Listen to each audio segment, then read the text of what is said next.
India की leading automobile company Tata Motors का Q4 result सामने आ गया है, लेकिन थोड़ी दुख भरी बात है। बात यह है कि कंपनी का नेट प्रॉफिट एंड रेवेन्यू काफी गिर गया है, लेकिन अच्छी बात यह भी है कि शेयर होल्डर्स को कंपनी इस गिरावट के बावजूद अच्छा खासा इंटरिम डिविडेंड देने को तैयार है। चलिए आइए डिटेल में बताते हैं। टाटा मोटर्स का नेट प्रॉफिट लगभग 51% घट गया और अब रह गया है 8,556 रुपीज के करीब। कंपनी के Q4 का नेट प्रॉफिट 17,528 करोड़ रुपीस रहा था। लेकिन अच्छी बात यह है कि इस सब होने के बावजूद भी कंपनी के बोर्ड ने डिसाइड किया कि वो अपने शेयर होल्डर्स को 6 रुपीस पर शेयर का इंटरिम डिविडेंड देंगे। लेकिन Q4 रिजल्ट आने से पहले ही कंपनी के शेयर के अंदर थोड़ी सी गिरावट देखने को मिली थी और फिलहाल शेयर ट्रेड कर रहा था 708 रुपए के करीब। बात ऐसी है कि पूरे फाइनेंशियल ईयर 24-25 में कंपनी का नेट प्रॉफिट घटकर 28,149 करोड़ रुपीस पर आ गया है और कुल राजस्व मामूली बढ़ोतरी के साथ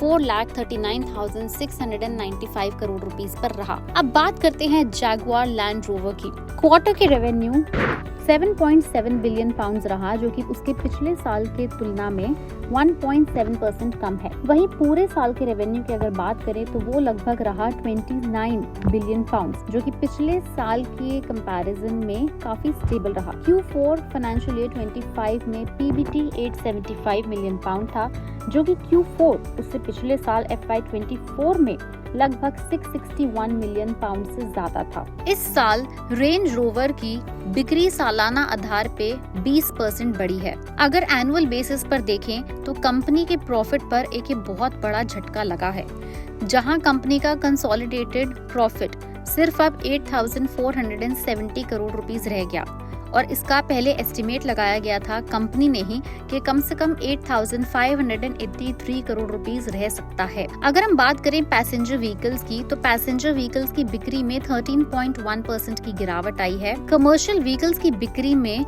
लगभग 0.5% की गिरावट आई है और वो रही लगभग 21,500 करोड़ रुपए के करीब। कंपनी अब वैसे देखा जाए तो नेट ऑटो कैश पॉजिटिव हो गई है, यानी फाइनेंशियल ईयर 2025 के एंड तक टाटा मोटर्स के पास कर्ज की बजाय लगभग 1,000 करोड़ का नेट कैश बैलेंस है, which is a very good news.